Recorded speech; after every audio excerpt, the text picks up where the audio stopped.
A ver, la historia de la Fórmula 1 es que es mucho más que simples carreras, ¿verdad? En realidad es una búsqueda constante, casi una obsesión de 70 años por encontrar el límite.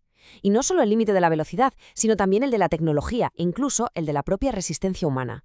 Vamos a ver cómo esa búsqueda del límite lo ha definido absolutamente todo. Para entender cómo empezó todo, hay que imaginarse la escena en los años 50. La Fórmula 1 nació de un contraste que era, brutal. Por un lado, tenías a los pilotos, auténticos caballeros que competían con un código de honor, a veces por encima de su propia vida. Y por el otro, estaban las máquinas, auténticas bestias de sangre y grasa, potentes, pesadísimas y, con demasiada frecuencia, mortales. Bueno, pues nos metemos de lleno en la primera gran era del deporte. Y aquí lo curioso es que el primer límite que había que romper no era tanto técnico, sino más bien una idea, una creencia muy arraigada, que la única forma de ganar era con potencia bruta. Y punto. El pistoletazo de salida oficial fue en Silverstone en 1950. Y la primera década, esa década tiene un nombre propio, Juan Manuel Fangio, la leyenda argentina. Le llamaban el maestro. Y no es para menos. Ojo, que ganó campeonatos con 4 marcas distintas. 4. Eso demostraba una cosa muy clara. En aquellos días, el piloto era, sin duda, la pieza clave de todo el puzzle. La receta para el éxito parecía bastante sencilla, la verdad. Los gigantes italianos, Ferrari, Maserati, Alfa Romeo, lo tenían claro. Construían coches con motores gigantescos y potentísimos delante del piloto. La lógica era aplastante: más potencia, más velocidad en recta. Simple, directo y durante un buen tiempo parecía que no había forma de ganarles. Pero entonces aparecieron ellos. Los llamaban despectivamente los garajistas. Eran pequeños equipos británicos que, literalmente, construían sus coches en garajes. Gente como Colin Chapman con Lotus. No tenían ni de lejos el dinero de Ferrari, pero lo que sí tenían eran ideas. Y madre mía, qué ideas. Ideas que estaban a punto de ponerlo todo patas arriba. ¿Y cuál fue su gran revolución? Pues algo que hoy nos parece obvio: mover el motor detrás del piloto. Al hacer eso, el coche de repente era mucho más ligero, más ágil. Vale, sí, a lo mejor perdía un poco en las rectas, pero es que se comía las curvas. Y de golpe, la inteligencia, el ingenio, le ganó la partida a la fuerza bruta. Fue un cambio de paradigma total.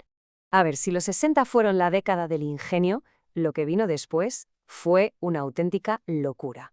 Una explosión caótica. La búsqueda de ese límite del que hablábamos se aceleró de una forma salvaje en 3 direcciones a la vez. Más velocidad, muchísimo más peligro y, por primera vez, la entrada de muchísimo dinero.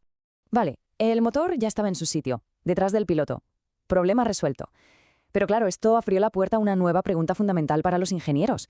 Ya no se trataba solo de tener más y más potencia. El verdadero reto ahora era cómo demonios se transfiere toda esa potencia al asfalto, sobre todo en las curvas, sin que el coche salga literalmente volando. Y la respuesta fue absolutamente brillante y radical. Pensaron: a ver, un avión usa el aire para despegar, para elevarse, ¿y si le damos la vuelta a ese concepto? ¿Y si usamos el aire para todo lo contrario, para pegar el coche al suelo? Pues ahí lo tenemos. Acababa de nacer la aerodinámica en la Fórmula 1. El concepto clave que lo cambió todo fue el famoso efecto suelo. Básicamente convirtieron la parte de abajo del coche, los bajos, en una especie de ala de avión invertida. Esto creaba una zona de baja presión que literalmente succionaba el coche contra el asfalto. El mítico Lotus 79 es el mejor ejemplo. De repente, el paso por curva alcanzó velocidades que hasta entonces parecían pura ciencia ficción. Llegamos a los 80, y aquello fue una colisión de fuerzas extremas, un cóctel explosivo. Por un lado, teníamos la potencia más bestial jamás vista, la de los motores turbo. Por otro, un peligro constante, porque la seguridad sencillamente no iba al mismo ritmo. Y para rematar, la llegada a lo bestia del dinero de los patrocinadores, sobre todo del tabaco. Para que nos hagamos una idea de la locura de la era turbo, solo hace falta un número, un solo número: 1.200 caballos. Repito, 1.200 caballos de potencia. Es una cifra demencial. Incluso hoy en día sigue siendo una barbaridad. Pero es que lo más increíble de todo no es la cifra en sí, es que toda esa potencia salía de un motor diminuto, de solo 1,5 litros, el motor de un coche de calle normalito. Eran literalmente bombas de relojería. Estaban diseñados para aguantar unas pocas vueltas a tope y, con suerte, no reventar.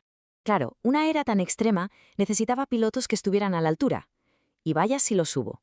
Nombres como Ayrton Senna, Alain Prost, su rivalidad legendaria en McLaren enganchó a millones de personas a la televisión en todo el mundo. Su mentalidad era tan, al límite tan extrema como los coches que pilotaban. Pero estaba claro que esa escalada de riesgo, esa huida hacia adelante, no podía durar para siempre. Era insostenible. La búsqueda del límite estaba a punto de cobrarse el precio más alto que se puede pagar. Y ese golpe obligaría al deporte a cambiar de arriba a abajo, para siempre, dando paso a la Fórmula 1 superprofesional que conocemos hoy. Imola, 1994. Ese fin de semana en el Gran Premio de San Marino todo cambió. Fue, sin duda, el momento más negro, más oscuro en la historia del deporte. Con la muerte de Ayrton Senna, la Fórmula 1 no tuvo más remedio que pararse, mirarse al espejo y, por fin, afrontar las consecuencias de su obsesión por la velocidad. Y la reacción fue inmediata y fue masiva. Gracias en gran parte a la insistencia de expilotos como Jackie Stewart, que llevaba años pidiéndolo a gritos, se puso en marcha una auténtica revolución de la seguridad. Se transformó todo, los coches, los circuitos, la atención médica, un cambio de la noche al día. La transformación fue absoluta. La Fórmula 1 pasó de ser, digamos, un combate de gladiadores a convertirse en una partida de ajedrez a 300 por hora. El talento puro y la valentía empezaron a dar paso a la preparación física extrema y el análisis de miles de datos. Y justo ahí, en ese cambio, empezó la era de dominio de Michael Schumacher y Ferrari. Y esa tendencia, esa búsqueda de la perfección técnica y la eficiencia, nos trae directamente hasta la era híbrida. Una era marcada por el dominio casi absoluto de gigantes como Mercedes y Red Bull. Y, por supuesto, por pilotos que son atletas totales, metódicos y completísimos, como Lewis Hamilton, Sebastian Vettel o Max Verstappen.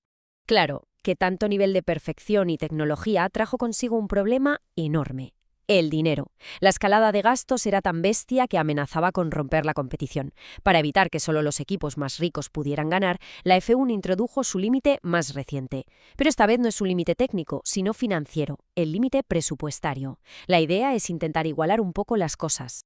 Y justo mientras la Fórmula 1 se enfrentaba a estos nuevos límites, pasó algo que nadie se esperaba. Una serie de Netflix, Drive to Survive, le abrió las puertas del deporte a una audiencia gigantesca, mucho más joven y sobre todo estadounidense. El mercado de Estados Unidos, un mercado que la F1 llevaba décadas intentando conquistar, sin éxito ninguno.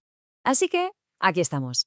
Después de 70 años empujando los límites de la ingeniería, de la velocidad, de la seguridad, la Fórmula 1 se encuentra en una nueva encrucijada.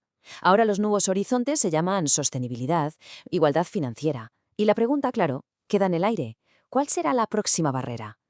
¿Cuál será el siguiente gran límite que este deporte se obsesionará con conquistar?